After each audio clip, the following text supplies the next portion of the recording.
Howdy there, folks. James, Political Friar, coming to you again. Got the history hat on today, so we're going to talk a little bit of history, some of my favorite topics. This got brought up in the news because of Vivek Ramaswamy's accusation that President Zelensky consorts with Nazis during the debate last night. You're going to hear the mainstream media report that he called Zelensky a Nazi. That's not the case. So watch out for that. It is actually that Zelensky is friends and collaborators with leaders of a group called the Azov Regiment in Ukraine.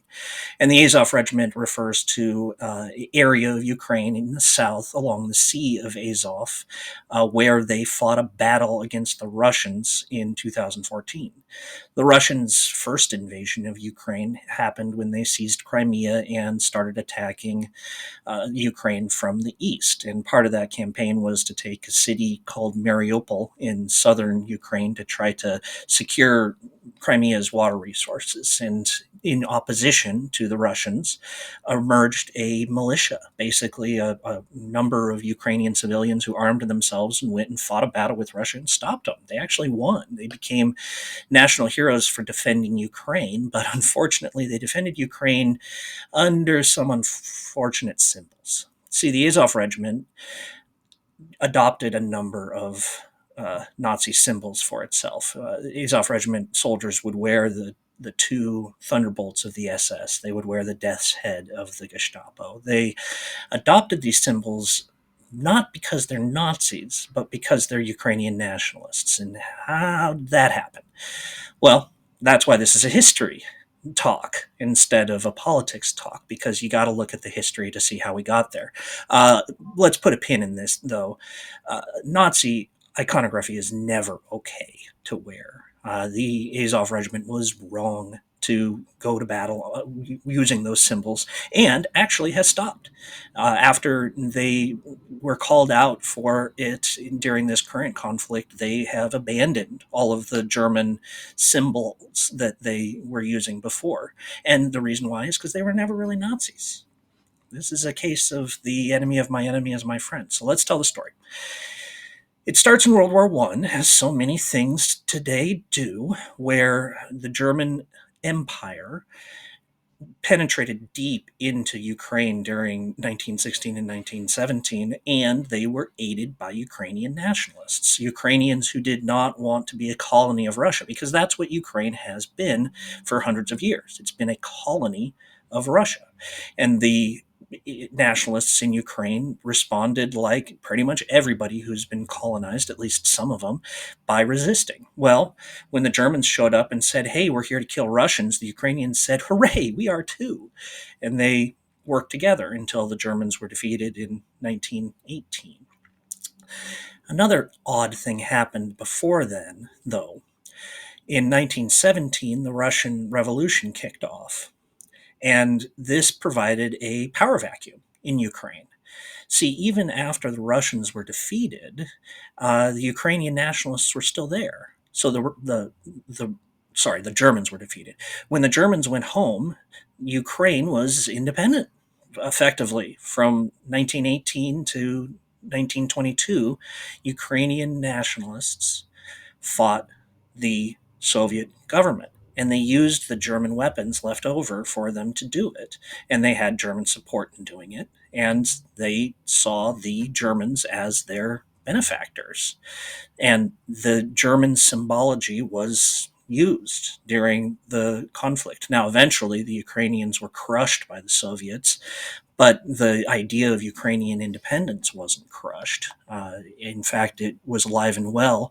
It even became a target of a pogrom, where Stalin, in under the cover of collectivizing the farms, went and killed basically every Ukrainian elite he could find, calling them kulaks. Kulaks roughly translates to managers or maybe rich peasants. But it turns out they were disproportionately concentrated in Ukraine, and they disproportionately included Ukrainian political figures that advocated for independence. Wonder how those rich farmers ended up with bullets in their heads. Maybe it wasn't so much about economics. It might have been a little bit about politics.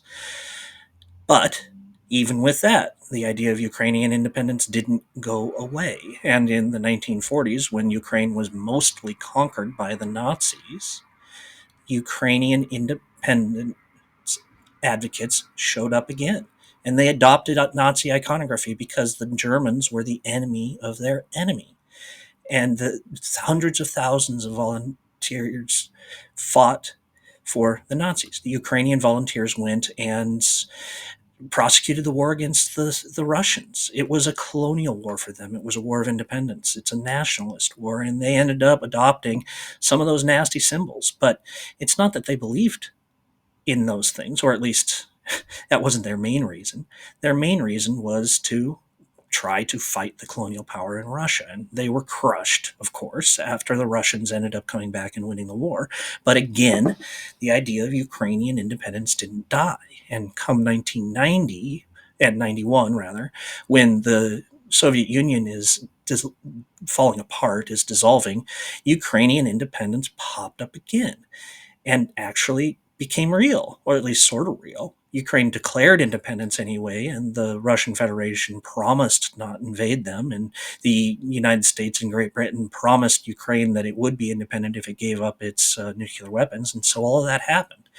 And to one degree or another, Ukraine was able to run its own affairs. Now, the Russians never stopped giving orders to Ukraine. And for the most part, until 2014, Ukraine basically followed Russian orders. They were in Russia's geopolitical orbit, and the Russians didn't feel particularly threatened by that until Ukraine started edging towards Europe. And that's when the Russians said, wait, we can't have an independent Ukraine, and started to use their military to ensure that Ukrainian independence didn't become a reality. And those people who fought for Ukrainian independence adopted the same symbols as their grandfathers and great grandfathers who fought for Ukrainian independence. And unfortunately, some of those symbols are also Nazi symbols. So that's how you get Nazis in Ukraine. It's not that they're Nazis, it's that they're nationalists who happen to be on the same side as Nazis here and there. Listen, the Azov Regiment, they're not Nazis. The leaders embrace a Jew as their president, Zelensky. They are nationalists. They can be categorized with the IRA in Ireland, who also from time to time accepted German help and German support and German moral encouragement. They can be equated with Finland. The government of Finland was an ally of Nazi Germany, and it's not because they were Nazis, it's because they were against the Russians who had attacked them a year earlier. Nobody blames Finland for its participation in World War II because it's understood that they were seeing the Russians as the greater threat. Heck, they were probably right about that. The Azov Regiment can be equated to groups in India during World War II. There were groups in India who were openly pro-German, and it's not that they were Nazis. It's that they were anti-British. They wanted independence. If any of these groups had popped back up and were caught using Nazi symbology, yeah, the Nazi symbology is bad, but it's not that they're Nazis. So, Vivek, they're not Nazis. I know you don't do history. I know you're bad at this, but they're not Nazis. You could also add one more group that used Nazi symbology during the 40s to this as a final note, and that's the Palestinians. See, Amin al-Husseini, the Grand Mufti of Jerusalem, was a enthusiastic supporter of Nazi Germany until he was kicked out of the country and kicked out of Palestine in 1941 for being a Nazi enthusiast. And it's a little bit more unclear whether that movement was purely nationalist or had an anti-Semitic element. It probably was both. But again, the enemy of my enemy is my friend is what explains this, not an ideological explanation. Anyway, it's just a thought. Tell me how wrong I am in the comments down below. Give me a like, subscribe. Heck, tell a friend. I really appreciate it. Thanks.